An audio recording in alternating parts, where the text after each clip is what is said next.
മഴയ്ക്കിടയിൽ ഒരു ഗീതകം ഇവിടെ. ഈ ഭാര്യയെ ഒന്ന് കണ്ടു നോക്കൂ. ഭാര്യ മാത്രമല്ല, അമ്മയും അമ്മുമ്മയുമാണ് ഇവർ.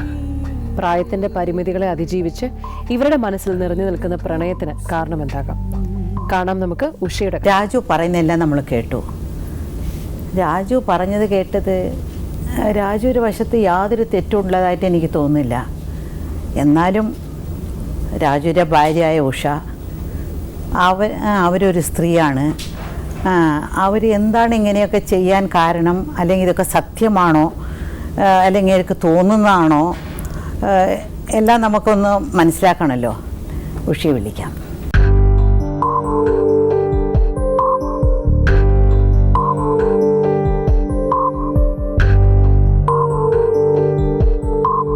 ഇയാളറിയാമോ? അറിയാം. ആരാ? ഭർത്താവ്. ഭർത്താവ് ആണോ?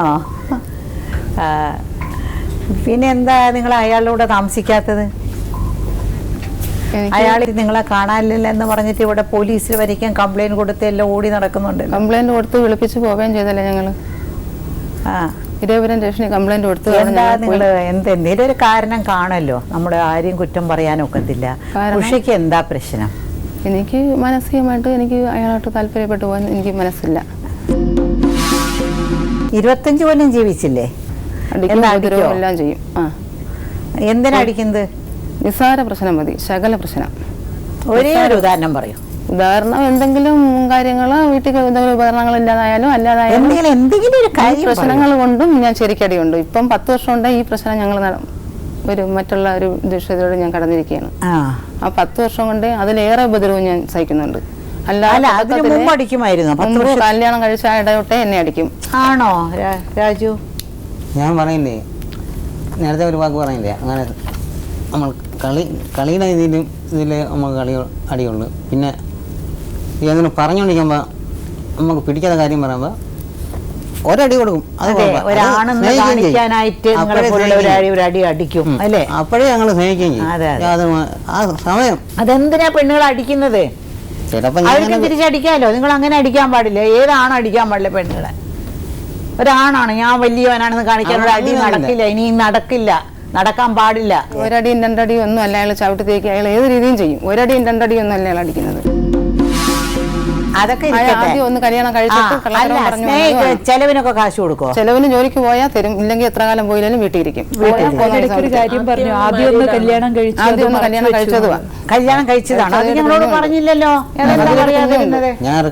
അപ്പം കള്ളത്തരം പറഞ്ഞിട്ടാണ് എന്നോട് പറയട്ടെ. ഞാൻ കല്യാണം കഴിഞ്ഞ് 28 വർഷം മുമ്പ് കല്യാണം കഴിച്ചു. അത് പെണ്ണ് എന്നെ ഇഷ്ടമല്ലായിരുന്നു. അങ്ങനെ അവിടെ അന്നേ തീർന്ന് 3 വർഷം ആയപ്പോഴത്തേക്ക് ഇവിടെ മാമൻ്റെ അടുത്ത് ഞാൻ പറഞ്ഞു, എനിക്കൊരു കൊച്ചിനെ നോക്കണം, എൻ്റെ സത്യങ്ങൾ മൊത്തം ഞാൻ പറയണം. പറഞ്ഞോണ്ടാ കല്യാണം കഴിച്ചത്. ഞാൻ പറയട്ടെ ആളറിയില്ല. അവൻ ഇവിടെ മാമൻ്റെ അടുത്ത് ഞാൻ പറഞ്ഞു എല്ലാ കാര്യങ്ങളും പറഞ്ഞിട്ട് ശരിയാക്കുമെന്ന്. റെഡി എന്ന് പറഞ്ഞു. ഞാൻ അറിയില്ല അവൻ്റെ പെങ്ങളെ മോളെയാണ് നോക്കുന്നതാണ്. വന്ന് കണ്ടെല്ലാം റെഡിയായി എല്ലാം കഴിച്ചതിന് ശേഷം കല്യാണം മാമൻ പറഞ്ഞില്ല നിങ്ങളോട്? ഇല്ല, ആരും പറഞ്ഞില്ല, അയാളും പറഞ്ഞില്ല. അല്ല, ആ ഭാര്യ എവിടെ പോ? അത് പോയി. അതെന്ത് ചെയ്യുന്നു? ജോലിയുണ്ട്, ചെറുക്കൻ അവരെല്ലാം കേൾപ്പ് ടീമുകളാ. വേറെ കല്യാണം കഴിഞ്ഞ ജീവിതത്തിൽ അവരായി. ആ കാര്യം കഴിഞ്ഞു. അത് നിങ്ങളുടെ കല്യാണത്തിന് മുമ്പുള്ള ഒരു കാര്യം.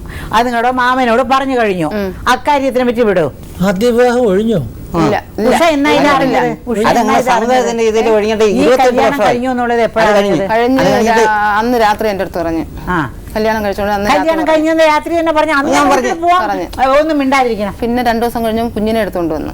കുഞ്ഞിനെ? ഒരു കുഞ്ഞു ഉണ്ടായിരുന്നു, അതില് ഒരു പൊടി കുഞ്ഞുണ്ടായിരുന്നു. 2 ദിവസം കഴിഞ്ഞു. നന്മയല്ലേ? അയാളുടെ കുഞ്ഞിനെ അയാൾ റോട്ടിൽ എറിഞ്ഞുകൊണ്ട് വന്നില്ലല്ലോ. അത് അയാളുടെ നന്മയല്ലേ? കൊണ്ടുപോയിട്ട് കൊണ്ടാക്കി ഒരു വീട്ടിൽ. ശരി, കൊണ്ടാക്കിയല്ലോ. അത് വേറെ കാര്യം. നിങ്ങള് ഈ കല്യാണത്തിന്റെ കാര്യം പറയരുത്. കാരണം വെച്ചാൽ കല്യാണം കഴിഞ്ഞ് കുഴപ്പമാണെങ്കിൽ ആദ്യത്തെ രാത്രി അയാൾ നിങ്ങളോട് പറഞ്ഞു, അന്ന് തന്നെ പോടാന്ന് പറഞ്ഞ് നിങ്ങൾ പോയെങ്കിൽ സമ്മതിച്ചിരിക്കുന്നു. പക്ഷെ നിങ്ങൾ അതെല്ലാം ക്ഷമിച്ച് നല്ലൊരു ഭാര്യയായിട്ട് 25 കൊല്ലം നിങ്ങൾ ജീവിച്ചു. എന്നിട്ട് എന്താ ഇപ്പൊ? എന്താ സ്നേഹിച്ച സ്നേഹമൊന്നും എനിക്ക് അറിയാവൂ, നാട്ടുകാർക്ക് ആരും അറിയത്തില്ല. അയാളെ സ്നേഹം എനിക്ക്. അതെന്താ സ്നേഹം? അടിയാ? തല തല്ലിച്ച് വെച്ച് ഇവിടെ നാശമാക്കി വെച്ചേക്കാണ്. അതെന്നാ അടിക്കാൻ തെറ്റ് കണ്ടടിച്ചാൽ വേറെ, അത് പിന്നെ തെറ്റ് കണ്ടടിച്ചാൽ ഈ നെറ്റ് ഇവിടെ പൊട്ടിയത്, ഇവിടെ 5 തയ്യൽ. അതെന്നടിച്ചത്? എന്നടിച്ചത്? ഇത് കല്യാണം കഴിഞ്ഞ് കുറച്ച് നാൾ കഴിയുമ്പോൾ ഒരുപാട് നാള് പിന്നെ പട്ടിണിക്ക് ഇട്ടങ്ങ് വെറുതെ പട്ടിണിക്ക് ഇട്ടേക്കും. അല്ല, അതിനൊക്കെ വേറെ നിയമപരമായിട്ട് ഒരുപാട് റെമഡീസ് ഉണ്ട്. അമ്മയും വീട്ടിൽ ആൾക്കാരെല്ലാം എന്താ ഒഴിയാൻ 2-3 വട്ടം ഒഴിയാൻ പറഞ്ഞതാണ്. മോനെ വയറ്റി ജനിച്ച് അന്നോട്ടെ കൂടെ ഒരു പറക്കി കെട്ടി പോക്ക്, അങ്ങ് പോവും എവിടെയെങ്കിലും പോണെന്നും പറഞ്ഞ്. അല്ല, രാജു വളരെ സ്നേഹമായിട്ട് നിങ്ങളെ പട്ടിണി കിടക്കുന്ന കണ്ടിട്ട് പോയി ഊണൊക്കെ മേടിച്ചോണ്ട് കൊടുത്തു എന്നൊക്കെ പറഞ്ഞല്ലോ. അല്ലേ രാജു? അതൊക്കെ ചെയ്തിട്ടില്ലേ? കാരണമില്ലാതാണോ അടിക്കുന്നത്? ആ, ഒരു കാര്യമില്ലാതെ അടിക്കും. നിസ്സാര പ്രശ്നങ്ങൾ, നിസ്സാര ഇത്ര തുമ്പ് പ്രശ്നങ്ങൾ കാര്യമില്ലാതെ അടിക്കും സാറേ. നിങ്ങൾക്ക് 2 മക്കളുണ്ടല്ലേ? ഉണ്ട്. ആ മക്കളൊക്കെ എങ്ങനെ ഇപ്പോൾ നല്ല രീതിയിൽ നിങ്ങളോടുമായി സംസാരിക്കുന്നുണ്ടോ? മോള് സംസാരിക്കില്ല, മോനെ ഞാൻ കണ്ടിട്ടില്ല. പിന്നെ അന്വേഷണം മോള് സംസാരിക്കില്ല. മോള് സംസാരിച്ചു. മോള് ഇപ്പൊ നിങ്ങൾക്ക് എന്താ പ്രശ്നം? ഇയാള് വേണ്ട നിങ്ങൾക്ക്? എനിക്ക് വേണ്ട. ഞാൻ വേണ്ട. കാരണം എന്താ? കാരണം എനിക്ക് വ്യക്തമായിട്ടുള്ള കാര്യം പറയും. എന്താ പീഡനം സഹിക്കാൻ വയ്യ, ഞാൻ സഹിക്കത്തില്ല. മരിച്ചാലും ഞാൻ പോകൂല. ഇനി അങ്ങനെ ഈ പ്രശ്നങ്ങളൊക്കെ മറ്റൊരാളുമായിട്ടുള്ള അടുപ്പം വന്നതിന് ശേഷമാണോ തുടങ്ങിയത്? അല്ല, അതിന് മുമ്പേ ദ്രോഹിക്കും. അയാളുടെ പേരെന്താ? ഉണ്ണി. ഉണ്ണിയെ എത്ര കൊല്ലമായിട്ട് അറിയാം? ഞങ്ങൾ 10 കൊല്ലമായി ഇപ്പം സഹകരിക്കാൻ തുടങ്ങിയിട്ട്. 10 വർഷമായിട്ട് ഞങ്ങൾ ഇഷ്ടത്തില്ല. നിങ്ങൾ തമ്മിൽ ബന്ധമുണ്ട്. അപ്പോൾ ഇപ്പൊ 1 കൊല്ലമായി, 1 മാസം ആയുള്ള നിങ്ങൾ ഓടിപ്പോയിട്ട്. ഇപ്പൊ ഈ 10 കൊല്ലം നിങ്ങൾ ഇയാളെ ചതിക്കായിരുന്നോ? 10 കൊല്ലം ഇയാളെ വെച്ചോണ്ടാണോ? ഒരു ഭർത്താവിന് വെച്ചിട്ടാണോ നിങ്ങൾ 10 കൊല്ലം ഒരാളെ ചതിച്ചോണ്ടിരുന്നത്? അതന്നെ എത്ര ഒരു ന്യായമാണോ അതൊക്കെ? പറയോ? ഒരാളെ, അവൻ ആരായിക്കോട്ടെ, ഒരു ഭർത്താവല്ലേ, 10 കൊല്ലം നിങ്ങൾ ഇയാളെ ചതിച്ചോണ്ടിരിക്കുകയായിരുന്നു. ഇതന്നെ വലിയ ശിക്ഷയല്ലേ? അപ്പൊ ഈ അയാളാണോ കുറ്റം? അതായത് അയാൾ അടിച്ചു, അല്ലെങ്കിൽ അയാൾ ആദ്യത്തെ നൈറ്റിൽ വന്ന് വേറൊരു കല്യാണം കഴിച്ചു എന്ന് പറഞ്ഞു. എല്ലാവരും കാരണം പറ. എന്ത് കാരണമായാലും ശരി, ഭർത്താവിനെ വെച്ചുകൊണ്ട് നിങ്ങൾ ചെയ്യാൻ പാടില്ല. നിങ്ങളും അയാളും ചേർന്ന് ഇവർ തിരിച്ചടിച്ചില്ലേ? അയാൾ ഇയാളുടെ കാലിൽ കടിച്ചില്ലേ? ഇല്ല, ഒന്നും ചെയ്തില്ല. ഞാനൊന്നും ചെയ്തില്ല. എന്നെ കടിച്ചില്ലേ? അതിനെപ്പറ്റി എനിക്കറിയില്ല സാറേ. നിങ്ങളെല്ലാം അടിച്ചത്, നിങ്ങളെല്ലാം കൂടിയല്ലേ അടിച്ചത്? ഇല്ല, ഞാനൊന്നും ചെയ്തില്ല. എന്നെ ചതച്ചോ ഞാൻ ഇരുമ്പ് പോലെ അവിടെ ഒന്ന് കൊണ്ടുകൊണ്ട് നിന്നേ ഉള്ളൂ. ഈ നിറത്തില എന്നെ അടിച്ചത്. ഇത്രയും പാട് ഇവിടെ വയനാട്ട് ആശുപത്രിയിൽ. ആണാണെങ്കിൽ വെട്ടി വെട്ടി വെട്ടി വെട്ടി കൊന്നാ എനിക്ക് പ്രശ്നമില്ലായിരുന്നു. അല്ല, ചെയ്ത പാവമായതുകൊണ്ട് നിങ്ങൾ ചുമ്മാതി വിട്ടിരിക്കുകയാണ്. പാവൊന്നുമല്ല, അയാൾ പാവമല്ല. ഇവരടിച്ചില്ലേ നിങ്ങളെ?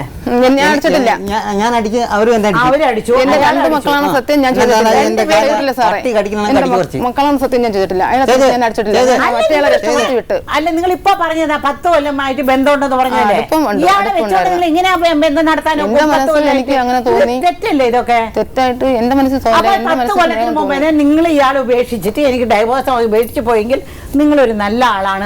അയാൾ ഒഴിയത്തില്ല. അയാൾ ഒഴിയാവാതെയായിട്ട് നിങ്ങൾ പോയി ഇപ്പൊ പോയതുപോലെ അന്നേ പോവാമായിരുന്നില്ലേ? അന്ന് പോവാൻ നോക്കിയപ്പോ കുറച്ച് ആ കുഞ്ഞുങ്ങൾ, മറ്റേ കുഞ്ഞുങ്ങൾ വെച്ചുകൂടെ ആവട്ടെ, ഒരു 15 വയസ്സായില്ല. അതിനു വേണ്ടി ആ കുഞ്ഞുങ്ങൾക്ക് വേണ്ടി ഇയാളെ പറ്റിക്കാണോ? ഇയാൾ നീരായിട്ട് എന്നെ പേടിപ്പിക്കുന്ന എല്ലാം എന്റെ വീട്ടുകാർക്ക് എല്ലാം അറിയാം. പക്ഷെ അവരാരും വരത്തില്ല. എല്ലാ രീതിയിലും അയാൾ ഏത് രീതിയിൽ, ഏത് വൃത്തിയുടെ ഭാഷ അയാൾ പറയും. ഏത് വൃത്തിയുടെ രീതി പ്രവർത്തിക്കാൻ ഞാൻ തെറ്റ് ചെയ്തായിരുന്നിട്ടും ചെയ്തിട്ടുണ്ട്, പറഞ്ഞിട്ടുണ്ട്. തെറ്റ് ചെയ്തായിരുന്നിട്ടും ഞാൻ കേട്ടിട്ടുണ്ട്. ഒരുപാട് ഞാൻ സഹിച്ചിട്ടുണ്ട് സാറേ. സഹിച്ചിട്ടില്ല. അയാൾ പാവമൊന്നുമല്ല, ഒരിക്കലും പാവമല്ല.